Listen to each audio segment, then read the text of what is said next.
Admiral Kate Morrison stood in the command center of Luna Station, staring at the largest screen she had ever seen. Every communication device on Earth and its colonies was receiving the same message at the exact same time. The signal was so strong that even broken radios were picking it up. The creature on the screen looked like it was made of living crystal. It stood 12 feet tall with sharp edges that caught the light in ways that hurt to look at. When it spoke, its voice sounded like breaking glass mixed with thunder. I am Executor Vashatal of the hegemony of Zephyros. We speak to the species called humans. You have 30 of your days to surrender completely. You will destroy all your weapons. You will kneel before our rule. If you refuse, we will turn your world into glass and ash. The screen changed to show other planets.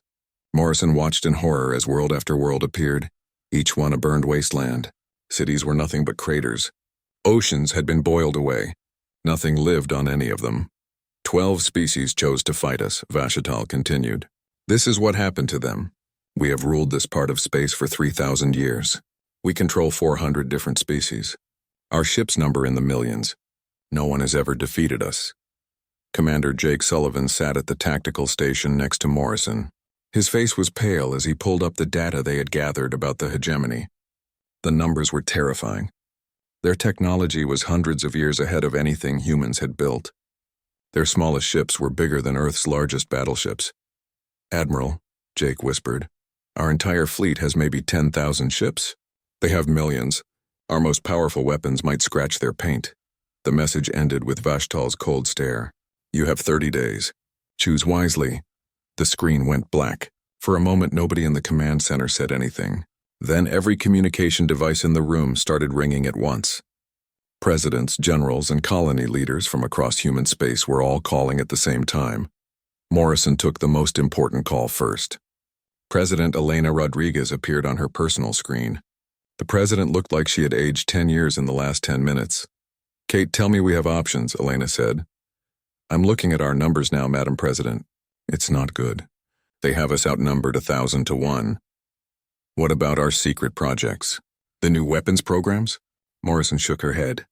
Nothing that would make a difference against this. We're looking at complete extinction if we fight.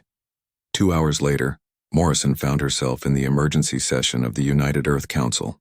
The room was filled with the most powerful people in human space, but they all looked small and scared. General Ryan Brooks slammed his fist on the table. We cannot surrender. We've spent 300 years building human civilization. We've spread to over 50 worlds. Are we going to throw it all away because some aliens told us to kneel? Senator Paul Martinez stood up. General, did you see those worlds? Did you see what they did to 12 entire species?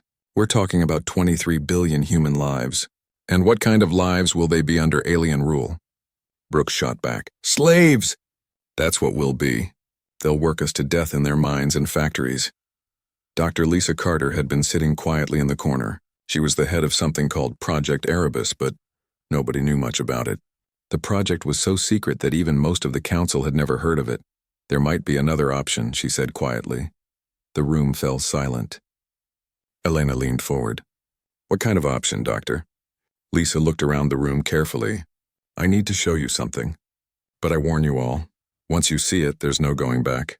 The choice you make after this will change humanity forever. Morrison felt a chill run down her spine. She had known Lisa for 20 years and had never seen her look so serious. What are you talking about? Elena asked. We've been preparing for this day longer than you know. Not for the hegemony specifically, but for the possibility that humanity might face extinction. Project Erebus has been running for 15 years in complete secrecy. Brooks leaned back in his chair. What kind of project takes 15 years and stays completely secret? The kind that makes sure if humanity dies, we don't die alone. The words hung in the air like a threat. Morrison realized that Lisa was talking about something terrible, something that would make the hegemony pay a price so high that destroying Earth wouldn't feel like a victory. Elena's voice was barely a whisper. Show us. Lisa pulled out a small device and placed it on the table.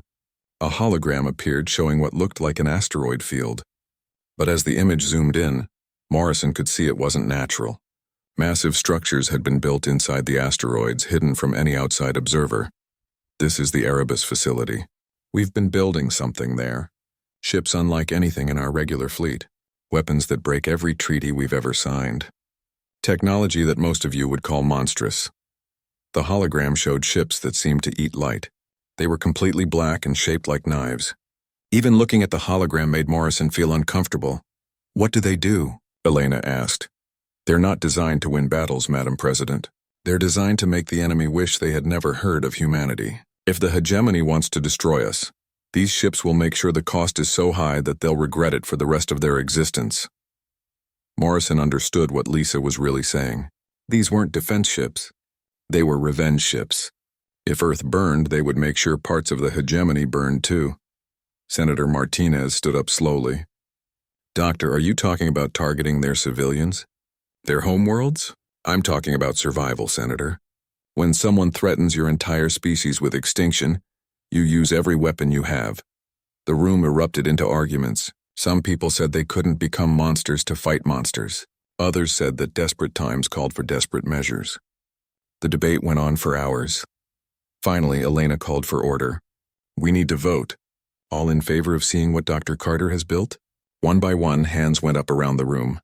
Even the people who looked sick about it voted yes. When you're facing extinction, you look at every option. The vote is unanimous, Elena announced. Dr. Carter, show us what humanity has been hiding in the dark. As they prepared to leave for the Erebus facility, Morrison looked out at Earth through the station window. In 3 weeks, the hegemony would return for their answer.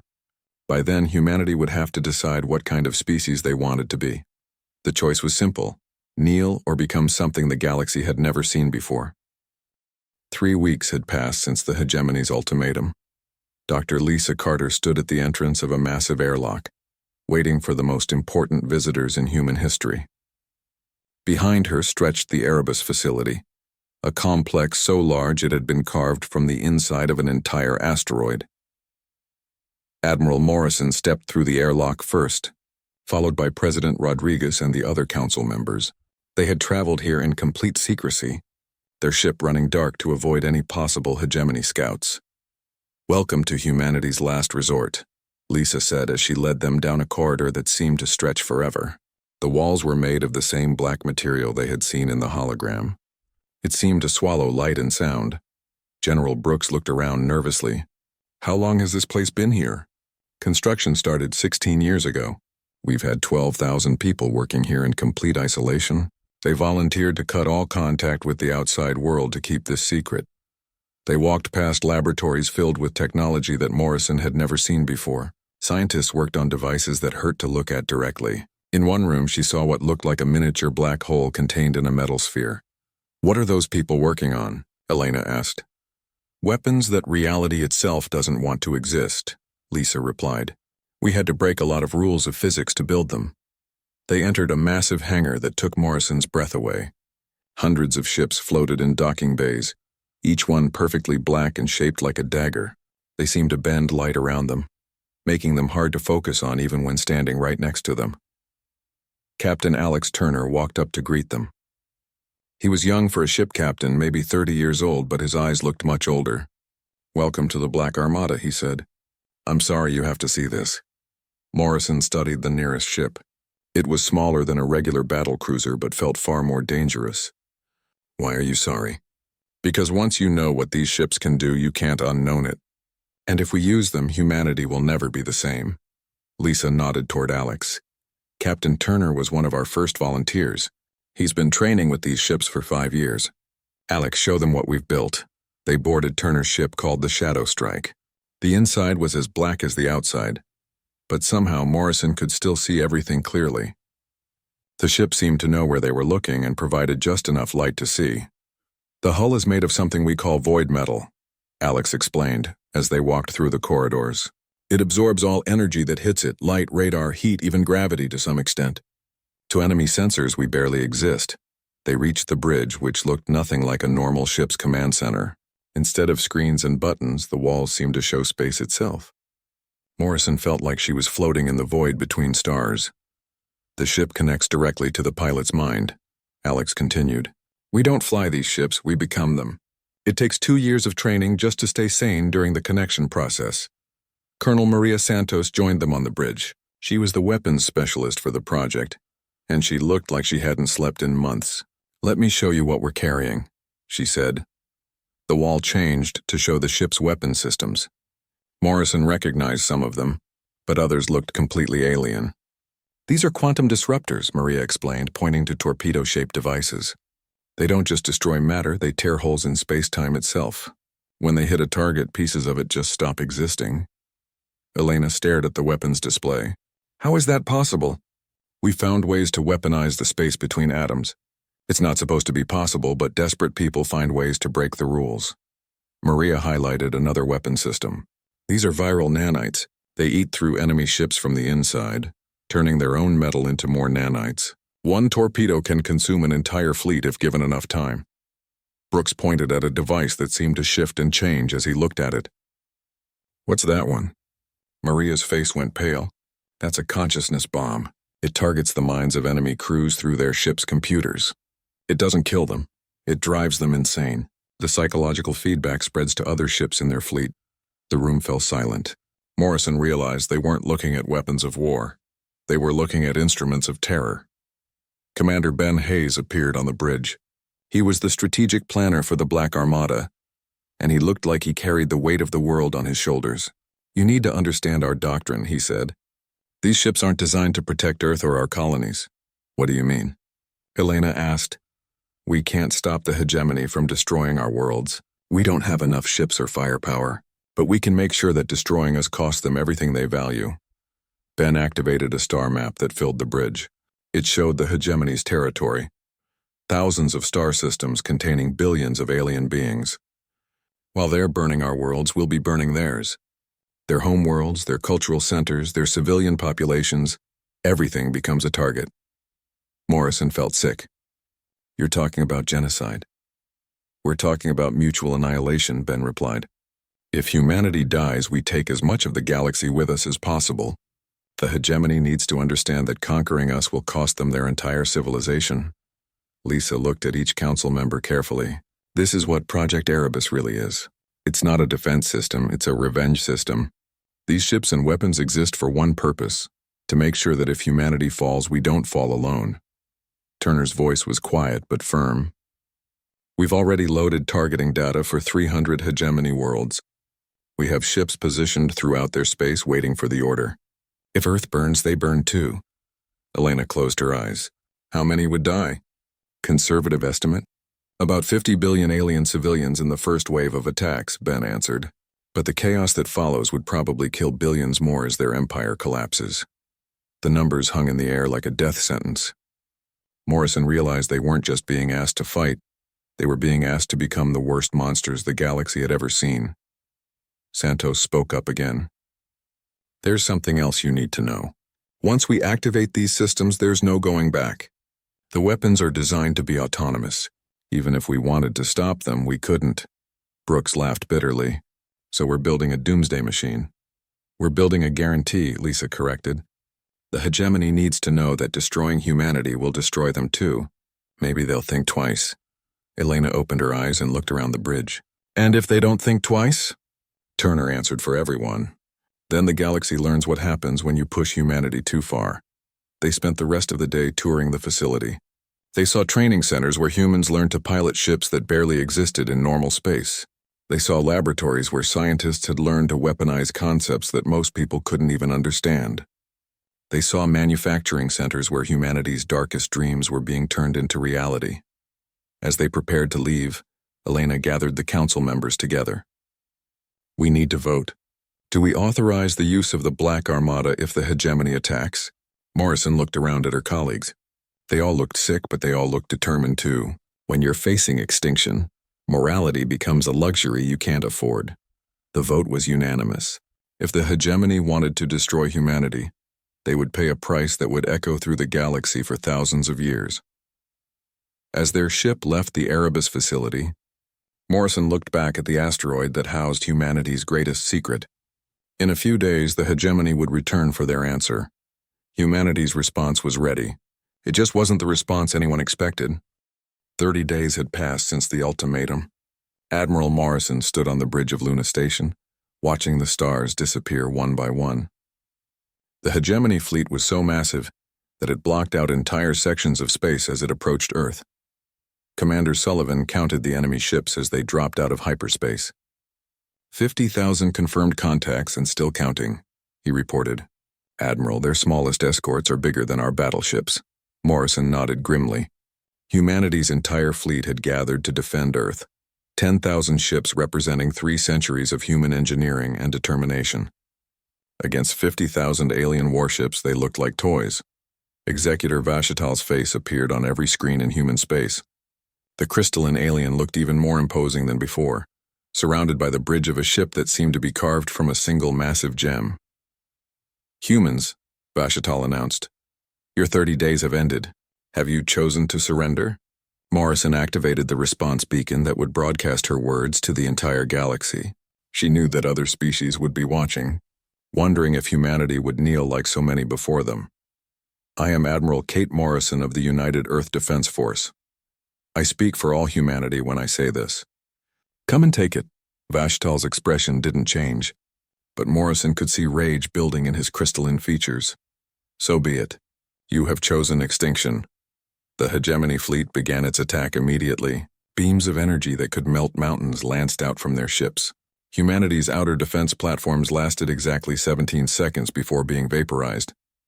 Captain Steve Parker commanded the UES Defiance, one of humanity's newest battleships. He led the first wave of defenders, charging directly at ships 10 times his size. All ships, this is Parker. Remember, we're not trying to win. We're trying to make them remember this day. The space battle was beautiful and terrible. Human ships darted between the massive alien vessels like angry wasps, their weapons leaving bright streaks across the darkness. But for every alien ship they damaged, humanity lost dozens of their own. Parker's ship took a direct hit from a hegemony dreadnought. The Defiance split in half, its crew of 800 dying instantly. But even as his ship exploded, Parker managed to ram the wreckage into the alien vessel's engine core. The dreadnought went dark, drifting helplessly. This is Admiral Morrison to all ships, Kate broadcast. Remember what we're fighting for. Every second we hold them here, our families are evacuating to the deep colonies. Make every shot count, but everyone knew the truth. The evacuation ships had left weeks ago, carrying maybe 1 million people to hidden colonies in distant star systems. 22 billion people remained on Earth and the inner colonies with nowhere to run. The planetary defense grid activated as alien ships broke through the fleet. Massive guns that had been built into Earth's moon opened fire, sending projectiles the size of buildings toward the enemy. For a moment, it looked like they might hold. Then the hegemony revealed why they had brought 50,000 ships. They didn't just want to defeat Earth. They wanted to erase it completely. Hundreds of their vessels began charging weapons that made the space around them glow with unnatural light. Colonel Maria Santos watched from a hidden bunker as the orbital bombardment began. The sky turned white, then red, then white again as alien weapons struck the planet's surface. Entire cities vanished in flashes of light. Mountains were turned to glass. Oceans began to boil. So this is how it ends, she whispered to herself. But in the darkness between stars, far from the dying light of Earth, Captain Alex Turner received the signal he had been waiting for. 3 simple words transmitted on a frequency only the Black Armada knew. The Wolves Hunt. Turner's ship, the Shadow Strike, was positioned 12 light-years away in hegemony space. Around him, 200 other black ships received the same signal. For 5 years, they had been waiting in the void, preparing for this moment. All ships, this is Turner, he broadcast to the Armada. Earth is burning. Time to make them pay. The Black Armada moved like ghosts through space, their void metal hulls making them nearly invisible to enemy sensors. Turner's target was Zephyros Prime, the crystal homeworld of Executor Vashital's species. The planet held 6 billion alien civilians who had no idea what was coming. Turner connected his mind to the ship's consciousness. Instantly, he could feel every atom of the Shadow Strike, every weapon system, every quantum disruptor waiting to be unleashed. The connection was painful but necessary.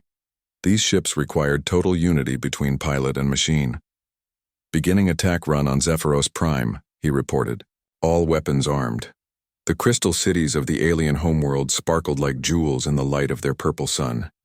Turner felt a moment of regret, looking at the beautiful architecture, knowing he was about to destroy 3 million years of civilization. Then he remembered the images of Earth burning and the regret vanished.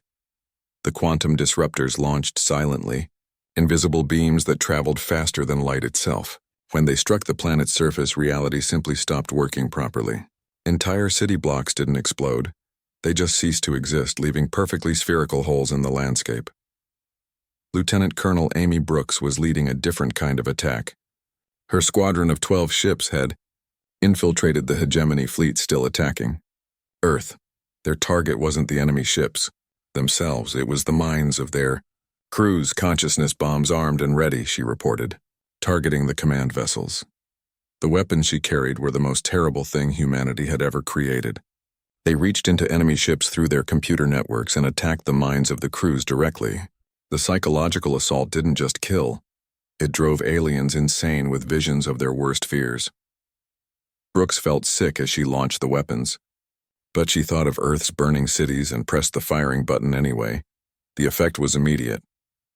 On the bridge of a hegemony command ship, an alien officer suddenly began screaming about shadows that weren't there.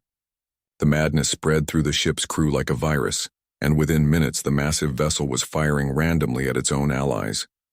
The consciousness bombs were designed to spread. Each infected mind became a transmitter, sending the madness to other ships through communication channels. Soon entire sections of the hegemony fleet were turning on themselves.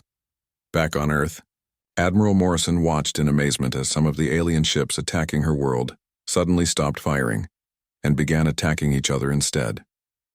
She didn't understand what was happening, but she was grateful for any help. Executor Vashital received reports of the attacks within minutes of their beginning.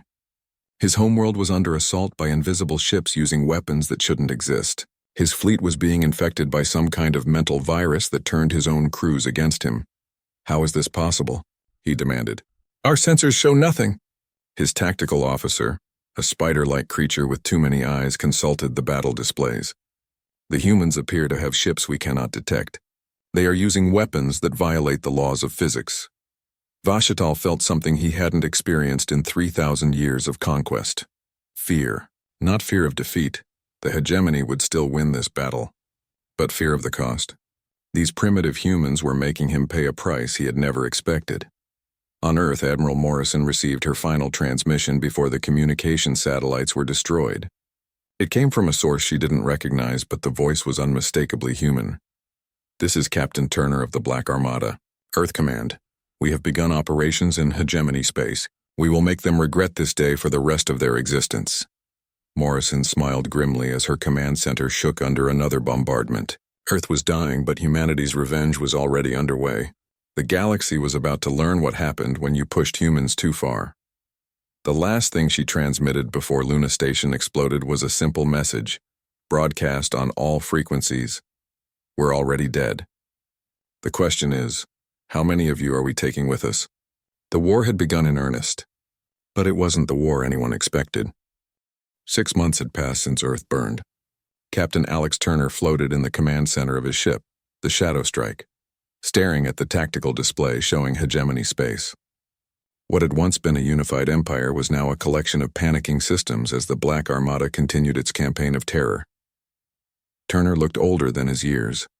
His hair had gone completely gray, and his eyes held the weight of the terrible things he had done. In 6 months, he had personally destroyed 12 hegemony worlds. Each attack haunted his dreams, but he never hesitated to launch the next one. Captain, we're approaching the archive worlds, reported Lieutenant Jenny Walsh, his tactical officer. She was one of the few humans left who could interface with the ship's consciousness without losing her sanity. The archive worlds were sacred to the hegemony. For 10,000 years, they had collected the knowledge and culture of every species they conquered. Art, literature, scientific discoveries, and historical records from across the galaxy were stored in massive crystal libraries that orbited 3 golden suns. Begin the approach, Turner ordered. Arm all viral nanite torpedoes. Captain Sandy Miller commanded a squadron of 20 Black Armada ships positioned around the archive worlds. Her ships had been waiting in the darkness for 2 weeks, studying the defenses and planning the perfect attack. This is Miller to all Armada units, she broadcast on the encrypted channel. Remember, we're not just destroying buildings today. We're erasing 10,000 years of accumulated knowledge. After today, half the galaxy won't remember its own history. The archive worlds were defended by automated systems rather than living crews. The hegemony had learned that consciousness bombs turned their own people against them, so they relied on machines for critical defense. But the viral nanites were designed specifically to defeat machines. Miller's ships launched their weapons simultaneously. The nanite torpedoes looked harmless, small metal cylinders that drifted slowly toward their targets. But each one contained trillions of microscopic machines programmed to eat through any material they encountered. The first torpedo struck the central archive, a crystal structure the size of a small moon. The nanites began consuming the alien technology immediately, turning each atom they encountered into more nanites. Within minutes, the expansion was visible, a growing sphere of gray destruction that ate through the beautiful crystal like acid. Archive systems failing across all three worlds, Walsh reported. The nanites are consuming everything: buildings, computers, storage devices. Even the knowledge stored in quantum matrices is being destroyed. Turner watched the tactical display as thousands of years of galactic culture simply vanished. He thought about all the art and literature being destroyed, all the scientific discoveries being lost forever. Then he thought about Earth's burning cities and hardened his heart. Any archive that survives gets a quantum disruptor, he ordered. I want nothing left. Across hegemony space, other Black Armada commanders were conducting their own missions of destruction. Commander Tony Clark had spent 3 months infiltrating occupied human colonies, distributing consciousness bomb technology to resistance cells. Clark stood in the ruins of New Boston, a human colony that had been liberated by the hegemony 6 months ago. The alien administrators had promised that humans would be treated well under hegemony rule. Instead, they had been worked to death in mining operations. The weapons are distributed, reported Sarah Kim, one of the resistance leaders. Every cell has at least one consciousness bomb device. We're ready to begin the uprising. Clark nodded grimly. The devices his people carried weren't ship-mounted weapons like the Armada used. They were smaller, designed to be triggered by hand in crowded areas. When activated, they would drive every alien within a mile radius completely insane. Remember, Clark told the resistance fighters, we're not trying to win this planet back. We're trying to make the hegemony afraid to occupy human worlds. After today, they'll think twice before putting administrators on any world with human survivors. The uprising began at exactly noon, colony time. In 17 different cities, human resistance fighters activated their weapons simultaneously. The effect was immediate and horrifying. Hegemony administrators in government buildings suddenly found themselves trapped in nightmares that seemed real. Some began attacking their own guards. Others threw themselves from windows trying to escape visions that existed only in their minds. The madness spread through communication networks, infecting aliens in neighboring buildings. Within hours, every major hegemony installation on New Boston was either destroyed or abandoned as alien survivors fled the planet in panic. Clark received reports from similar operations on 43 other occupied worlds. The message was clear. There was no safe place in the galaxy for humanity's enemies. The psychological impact of the Black Armada's campaign was spreading faster than the physical destruction. Species that had been part of the hegemony for centuries began questioning whether the protection was worth the risk. On the manufacturing world of Kepler-7, the local alien population declared independence after learning that human ships had destroyed their neighboring systems. On the trading hub of Nova Station, alien merchants refused to do business with hegemony worlds, afraid of being targeted by invisible human ships. Executor Vashital stood in the ruins of his command center on the dreadnought Eternal Glory. 3 consciousness bomb attacks had killed most of his senior staff, and he was running out of officers willing to serve on command ships. Status report, he demanded from his new tactical officer, a nervous creature that looked like a walking plant. We've lost contact with 87 member worlds, sir, the officer reported. Some have declared independence, others have simply gone dark. Our manufacturing capacity has dropped by 60%. Food production is down 40% as agricultural worlds abandon their quotas to build defenses. Vashtal studied the strategic display. The hegemony that had ruled for 3 millennia was collapsing. Not because they were losing battles. They still had the most powerful military in the galaxy. They were losing because every victory came with a price so high that it felt like defeat. What about the human homeworld? He asked.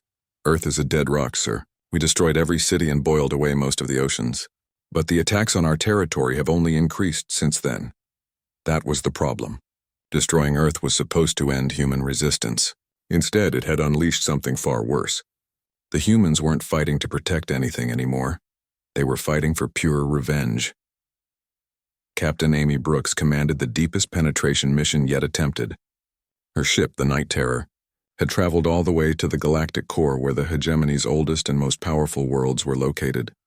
Beginning approach to Hegemon Prime, she reported to the rest of her squadron. Population approximately 50 billion. This is their oldest world, the birthplace of the entire hegemony.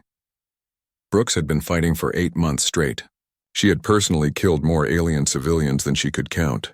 Each attack was easier than the last, but also harder to live with. All weapons armed, reported her weapons officer, Lieutenant Dan Foster. Quantum disruptors, viral nanites, and consciousness bombs all ready to fire.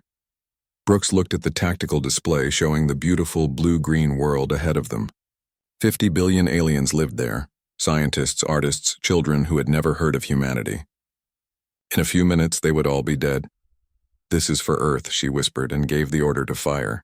The attack on Hegemon Prime was the most devastating yet. Quantum disruptors tore holes in the planet's crust. Viral nanites consumed entire continents. Consciousness bombs drove the population insane before they died.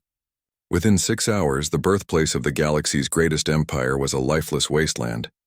The news spread through what remained of hegemony space like wildfire. If humans could destroy Hegemon Prime itself, nowhere was safe. More worlds declared independence. More fleets abandoned their posts to defend their homeworlds. Vashtal received one final message from the human forces. It came through channels he didn't know existed, transmitted directly to his personal communication device. "Executor Vashtal," said a human voice he didn't recognize. "This is Admiral Morrison of the Human Resistance. Yes, we survived your attack on Luna Station. I want you to know that what you've seen so far is just the beginning. We have weapons you haven't encountered yet, ships you can't detect, plans you can't imagine. Every day you continue this war, we'll take another piece of your empire. Surrender now or watch everything you've built turn to ash." Vashtal stared at the communication device in disbelief. The humans were offering him surrender terms. After everything they had lost after watching their homeworld die, they still thought they could dictate terms to the hegemony. But as he looked around his empty command center and read the reports of another dozen worlds lost to human terror weapons, Vashtal began to wonder if maybe they were right. The galaxy was learning a terrible lesson about humanity. Some species would rather burn the universe than accept defeat, and once they decided to burn everything, they were very good at it. 2 years had passed since the war began. Admiral Kate Morrison stood on the bridge of her new command ship, the Retribution, hidden in a nebula at the edge of known space. Around her, the scattered remnants of humanity had built a new kind of civilization, one dedicated entirely to making their enemies suffer. Morrison looked older now, her hair completely white, and her face marked by the weight of the decisions she had made. In 2 years, the Black Armada had destroyed 347 hegemony worlds and killed over 2 billion alien civilians. The galaxy had learned to fear humanity's name. "Admiral, we're receiving a transmission," reported Commander Jake Sullivan. He had survived the destruction of Luna Station and now served as Morrison's tactical officer. "It's coming through diplomatic channels." Morrison raised an eyebrow. "The hegemony wants to talk? After 2 years of silence?" "It appears so, ma'am. The signal is coming from Executor Vashtal himself." The main screen activated to show the crystalline alien leader. But Vashtal looked different now. Smaller somehow, his crystal surface cracked and dull. The proud conqueror who had demanded Earth's surrender was gone, replaced by someone who looked defeated. "Admiral Morrison," Vashtal began, his voice lacking the commanding tone it once held. "I am requesting a ceasefire. The hegemony is prepared to discuss terms." Morrison almost laughed. "Terms? You demanded our unconditional surrender. You burned our homeworld. What makes you think we're interested in terms?" "Because you've already won," Vashtal replied quietly. "The hegemony no longer exists as a functioning government. Half our member species have declared independence. Our military is in complete disarray. Our economy has collapsed. You've achieved what no one thought possible. You've destroyed us." Captain Alex Turner materialized on the bridge via hologram. He was commanding a strike force near the galactic core, hunting down the last hegemony strongholds. His face looked haunted, marked by 2 years of unleashing horror across the galaxy. "Admiral, should we continue the attacks?" he asked.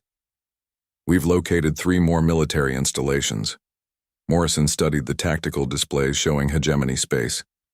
What had once been a mighty empire was now a collection of refugee camps and abandoned worlds. Billions of aliens had died, and billions more were fleeing their homes in terror. "Stand down for now, Alex," she ordered. "Let's hear what they have to say." Vashtal continued his transmission. "We offer complete reparations for the destruction of Earth. Territory, resources, whatever you demand. We'll provide you with new worlds to colonize. We'll give you technology, ships, anything you want. Just please, stop the killing." Morrison felt something she hadn't experienced in 2 years, doubt.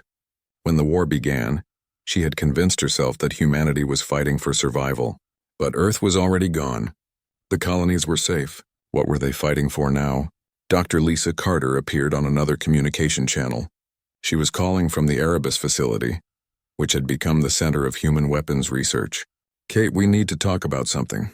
The weapons we've created, they're starting to evolve." "What do you mean, evolve?" "The viral nanites are learning. They're adapting to new defenses faster than we programmed them to. Some of the consciousness bombs are triggering without human activation. We built these weapons to be autonomous, and they're becoming more autonomous than we intended." Morrison felt a chill. "Are you saying we can't control them?" "I'm saying that if we don't end this war soon, the weapons might decide they don't need us anymore. We created tools of destruction, but tools can become their own masters." Colonel Tony Clark joined the conversation from New Boston, the colony world he had helped liberate. "Admiral, we need to consider the long-term consequences. The resistance cells we armed are starting to target aliens, who weren't even part of the hegemony.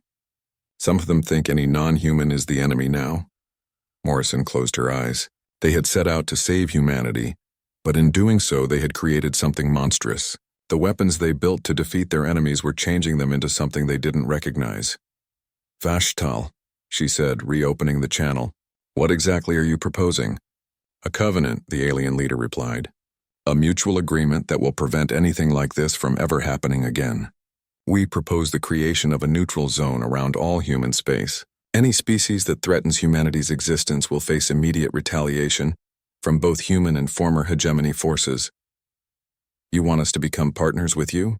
We want to survive, and we've learned that the only way to survive in a galaxy with humans is to make sure humans never feel threatened again." Captain Sandy Miller's voice crackled through the communication system. She was leading cleanup operations in former hegemony space, dealing with the chaos left behind by their campaign. "Admiral, we're seeing something interesting out here. Some of the species we liberated from hegemony control are asking for human protection. They're afraid of what comes next." Morrison thought about that. 2 years ago, humanity had been an unknown species on the edge of galactic civilization. Now they were the most feared force in known space. Other species looked to them for protection because they had proven they would do absolutely anything to defend their own. What about justice for Earth? Morrison asked Vashtal, "What about the 23 billion people you murdered?" "We cannot bring back the dead," Vashtal replied. "But we can make sure that their sacrifice means something. We can build a galaxy where no species ever faces the choice between slavery and extinction again."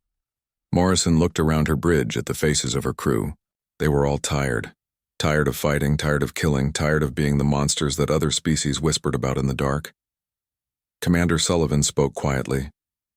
"Admiral, we've proven our point. The entire galaxy knows what happens when you threaten humanity. Maybe it's time to stop proving it." Morrison made her decision. "Vashtal, here are our terms. All former hegemony military forces will be disbanded immediately. Any species that wants independence gets it. No questions asked. Human space becomes off-limits to all non-human military forces. In exchange, we'll stop the attacks and help maintain stability in the regions we've liberated. And if someone threatens humanity again," Morrison's smile was cold, "then they'll learn why the galaxy still has nightmares about the Black Armada." The ceasefire went into effect immediately. Across the galaxy, human ships stopped their attacks and began the long process of establishing a new order. The hegemony was dead, but something new was being born from its ashes. Captain Turner stood on the observation deck of his ship, looking out at a former hegemony world that was rebuilding under human protection. children of a dozen different species played in the ruins of alien palaces, while their parents worked to create a new society. Was it worth it? Asked his weapons officer, Lieutenant Jenny Walsh. Turner thought about Earth burning in the void, about the billions of aliens they had killed, about the fear in every non-human's eyes when they saw a human ship. Ask me in 100 years, he said finally. On New Terra, one of the colonies humanity had established in former hegemony space. Colonel Maria Santos watched her daughter play with alien children in a garden, built from the ruins of an imperial palace. The children laughed together, unaware that their parents had once been enemies. But Santos noticed that even the alien children stepped aside when human adults walked by. Fear had become respect, but it was still fear. Humanity had saved itself by becoming something the galaxy would never forget or forgive. Admiral Morrison received reports from across human space. The colonies were thriving under the protection of the Black Armada.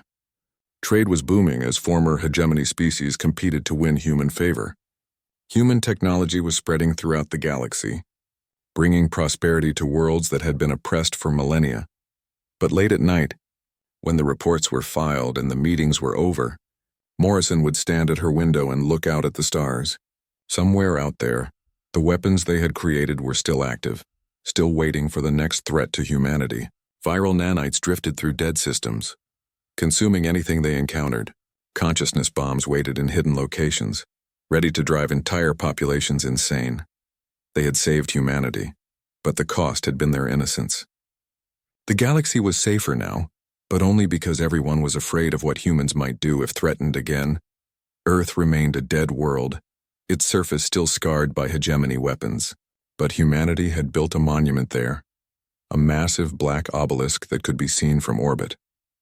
On it were inscribed the names of every human who had died in the war, and below them a simple message. Here lies the species that demanded we kneel. We chose to stand, and the galaxy will remember. The war was over. Humanity had won. But as Morrison looked out at the stars, she wondered if victory was worth becoming the very monsters they had once feared. The galaxy had learned to fear humanity's wrath. But more importantly, humanity had learned that sometimes survival requires becoming something you never wanted to be. And in the darkness between stars, the Black Armada maintained its eternal watch, a permanent reminder that some species would rather burn the universe than accept defeat.